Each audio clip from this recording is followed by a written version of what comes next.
ہماری عبادتوں میں ہماری ہر نیکی کے اندر اس کا ہونا بہت ضروری ہے۔ السلام علیکم ورحمۃ اللہ وبرکاتہ۔ دوستو، صدقے کے بارے میں مفتی سلمان ازلی صاحب کا ایک بہت بڑا بیان سامنے آیا ہے۔ دوستو، آپ سب جانتے ہیں کہ صدقہ مصیبتوں کو دور کرتا ہے، بلاؤں کو ٹالتا ہے۔ آئیے کیا کہا ہے مفتی سلمان ازلی صاحب نے صدقے کے بارے میں، آئیے ان کی زبانی سنتے ہیں، اس کے بعد تبصرہ کرتے ہیں۔ چلتے ہیں بیان کی طرف۔ ہماری عبادتوں میں ہماری ہر نیکی کے اندر اس کا ہونا بہت ضروری ہے۔ وَمَا أُمِرُوا إِلَّا لِيَعْبُدُوا اللَّهَ مُخْلِصِينَ لَهُ الدِّينَ۔ اللہ فرماتا ہے لوگوں کو حکم نہیں دیا گیا مگر یہ کہ وہ اللہ کی عبادت کریں تو خالص اسی کے لیے، خالص اس کے لیے کہ کسی اور کو شریک نہ کریں۔ حتیٰ کہ اگر آپ نماز پڑھ رہے ہیں اور آپ کو دل میں یہ احساس ہونے لگے کہ اتنے لوگ مجھے دیکھ رہے ہیں تو میں سیدھا ہو جاؤں نماز پڑھنے کے لیے، تو اگر لوگوں کے دکھاوے یا ریاکاری کی نیت آئی تو اس کو شرک خفی کہا گیا ہے۔ یہ چھوٹا شرک ہے، چھپا ہوا شرک ہے، عام گناہ کی بات نہیں، شرک کی بات کر رہا ہوں، کیونکہ خالص اللہ تعالیٰ کے لیے جو عبادت ہونی تھی اس میں تم نے دوسروں کو بھی شریک کر لیا ہے۔ دوسروں کی رضا، دوسروں کے خیال، دوسروں کی مرضی، یہ ایک ایسا مرض ہے جس نے ہمیں پکڑ رکھا ہے۔ آج لوگ کیا بولیں گے، لوگ کیا کہیں گے، اسی مرض میں پوری زندگی گزر جاتی ہے۔ ڈھنگ کے طریقے اپنا نہیں پاتا ہمارا نوجوان، صرف اسی بات پر کہ لوگ کیا بولیں گے۔ ٹوپی پہننے میں شرم آتی ہے کہ لوگ کیا بولیں گے، داڑھی رکھنے میں شرم آتی ہے لوگ کیا بولیں گے۔ لوگ کچھ نہیں بولیں گے، جب تم مرو گے تو صرف انا للہ بولیں گے اور کچھ نہیں، انا للہ و انا الیہ راجعون۔ اس کے علاوہ کیا کہیں گے آپ کے مرنے کے وقت؟ میرے عزیزوں، لوگوں کے احوال اور ان کے کوائف الگ الگ ہیں۔ تم اگر لوگوں کے لیے جیتے رہو گے تو کبھی قرار اور سکون نہیں آ سکتا۔ اسی لیے صحابہ اکرام رضوان اللہ تعالیٰ علیہم اجمعین علی اعلان یہ کہتے تھے۔ حضرت خبیب ابن عدی جب پھانسی پر چڑھائے گئے، سولی دی جا رہی تھی اور انہیں مکہ والے پتھر مار رہے تھے، تب انہوں نے اعلاناً یہ کہا تھا کہ مجھے اس بات کی پرواہ نہیں کہ لوگ مجھے کیا کیا گالیاں دے رہے ہیں، مجھے اس بات کی پرواہ نہیں کہ تم میرے ہاتھ کاٹ رہے ہو، ناک کاٹ رہے ہو، کان کاٹ رہے ہو اور گلا کاٹنے والے ہو، مجھے اس بات کی پرواہ نہیں، لیکن مجھے اس بات پر فخر ہے کہ میں مر رہا ہوں تو اللہ کی رضا میں مر رہا ہوں۔ میں اگر دنیا سے جا رہا ہوں تو حالت اسلام میں جا رہا ہوں، اس بات کا مجھے فخر ہے۔ عزیزان گرامی اوقات، اسی بات کی آج ضرورت ہے کہ آپ کیا پہن رہے ہیں، کیا کھا رہے ہیں، کس طرح چل رہے ہیں، کس طرح بیٹھ رہے ہیں، یہ لوگوں کے لیے نہیں ہے۔ ہماری زندگی کے طور طریقے جو کچھ بھی ہونے چاہیے وہ اللہ اور اس کے رسول کے لیے۔ ایک حدیث میں آپ کو بتاتا ہوں جس کا آخری والا حصہ گفتگو کا اصل مقصد ہے۔ ایک بار رسول پاک صلی اللہ تعالیٰ علیہ وسلم مجلس میں بیٹھے صحابہ کے، ایک اجنبی شخص آیا، مجلس میں آیا، آ کر کے سیدھے حضور پاک صلی اللہ علیہ وسلم کے قریب بیٹھ گیا، اتنا قریب کہ اپنے گھٹنے حضور کے گھٹنے سے لگا لیا، قریب سے قریب ہو کر بیٹھا۔ صحابہ اکرام اور بھی مجلس میں تھے، سب دیکھ رہے تھے، اور وہ اجنبی جو شخص آیا تھا اس کو کوئی بھی پہچانتا نہیں تھا۔ اس نے آتے ہی سوالات کرنا شروع کیا۔ سب سے پہلے اس نے پوچھا مل ایمان، ایمان کسے کہتے ہیں؟ رسول پاک صلی اللہ تعالیٰ علیہ وسلم نے جواب دیا، اس بات کا اقرار کرو کہ اللہ تبارک و تعالیٰ کے سوا کوئی معبود نہیں، محمد صلی اللہ تعالیٰ علیہ وسلم اللہ کے رسول ہیں، فرشتوں پر اور اللہ کی کتابوں پر، رسولوں پر، تقدیر پر، قیامت کے دن پر اور مرنے کے بعد دوبارہ زندہ ہونے پر یقین رکھنا۔ اس اجنبی شخص نے پوچھا مل اسلام، پھر اسلام کیا ہے؟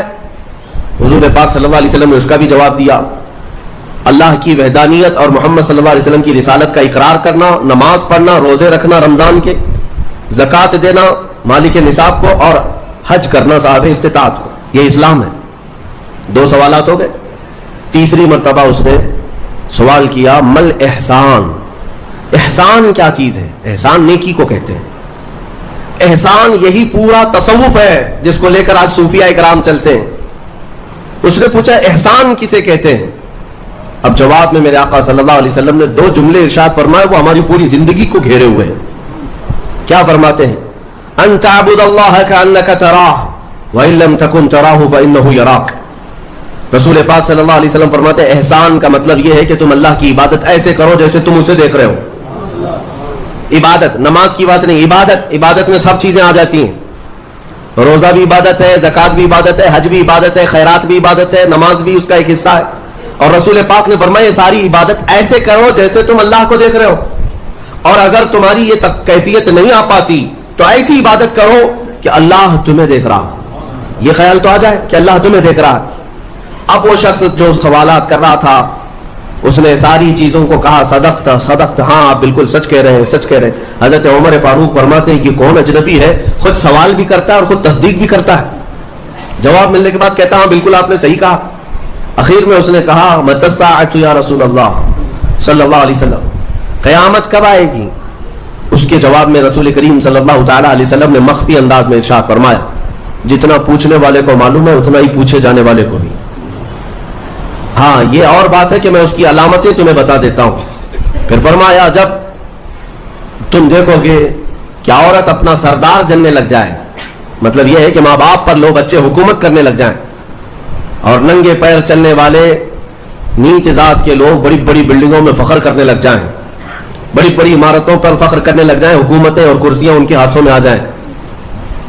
اور پھر جب تم دیکھو کہ گانے باجے کی کثرت ہو جائے، یہ دوسری احادیث کا مفہوم بھی اس میں آپ کے ساتھ رکھ رہا ہوں، زنا عام ہو جائے، تب تم انتظار کرو کہ قیامت بہت قریب آ چکی. میرے عزیزوں، حضرت عمر فاروق رضی اللہ تعالیٰ عنہ فرماتے ہم سب سن رہے تھے اور وہ اجنبی آیا اور سوالات کیا اور چلا گیا. حضرت عمر کہتے ہیں میں فوراً مجلس سے اٹھ کر باہر گیا کہ اس کو پکڑ کر کے پوچھوں کہ اتنے اہم سوالات کہاں سے لایا تھا. لیکن رسول پاک صلی اللہ علیہ وسلم نے مجھے بلایا، ادھر آؤ عمر. وہ کوئی مسافر نہیں تھا، وہ جبرائیل امین تھے جو تمہارا دین سکھانے آئے. اتاکم جبرائیل یعلمکم دینکم، وہ تمہارا دین سکھانے تمہیں آئے تھے. بہرحال یہ حدیث جبرائیل اس کو کہتے ہیں. اس میں جو لفظ آیا ہے کہ تم اللہ کی عبادت ایسے کرو جیسے تم اسے دیکھ رہے ہو، یہ ہماری پوری زندگی کا حصہ ہونا چاہیے، پوری زندگی کا حصہ. اسی لیے میرے آقا صلی اللہ تعالی علیہ وسلم سے سوال کیا گیا تھا. صحابہ نے پوچھا دنیا کی طاقتور چیزوں میں بڑی طاقت والی چیز کون سی ہے؟ ترتیب وار حضور اکرم صلی اللہ تعالی علیہ وسلم نے ارشاد فرمایا لوہا ہے. لوہا بہت مضبوط چیز ہے. صحابی نے پوچھا کیا اس سے بھی زیادہ طاقتور کوئی چیز ہے؟ کہا ہاں اس سے بھی زیادہ اگر طاقت آگ میں ہے، کیونکہ آگ لوہے کو پگھلا دیتی ہے. پوچھنے والے نے کہا کیا آگ سے بھی زیادہ طاقت کسی میں ہے؟ حضور نے فرمایا ہاں پانی میں ہے، پانی آگ کو بھی بجھا دیتا ہے. پانی کی طاقت بہت زیادہ ہے، سونامی پانی ہی سے تو آتا ہے. اور اس کے بعد پھر پوچھنے والے نے کہا کیا پانی سے بھی زیادہ طاقت کسی کی ہے؟ آپ صلی اللہ علیہ وسلم نے فرمایا ہاں دنیا میں سب سے زیادہ طاقت ہوا کے اندر ہے. وہ پانی ہو کہ لوہا ہو کہ آگ ہو، سب کو ہوا اڑا لے جاتی ہے. اور ہوائیں جب جوش میں آئیں یا جلال میں آئیں تو بڑے بڑے پہاڑ بھی کھسک سکتے ہیں. ہواؤں کی طاقت کا اندازہ تم نہیں لگا سکتے. گھروں کی چھتیں اکھاڑ لیں گی اور لوگوں کو تہس نہس کر دیں گی ہوائیں اگر جلال میں آئیں. تو پھر پوچھنے والے نے پوچھا کیا اس سے بھی زیادہ طاقت کسی کے اندر ہے؟ حضور پاک صلی اللہ علیہ وسلم نے فرمایا ہاں ایک چیز میں ہے اور اس سے زیادہ پھر کسی کی چیز میں نہیں. پوچھا وہ کیا ہے؟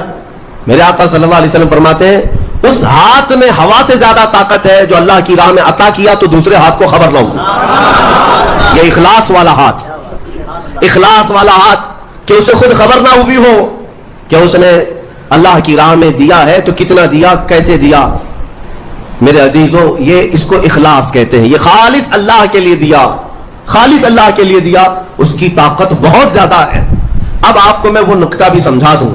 اولیاء اکرام کی کرامتیں سنتے رہتے ہیں، میاں وہ کیا کھا کر کے اتنی طاقت بنائے تھے.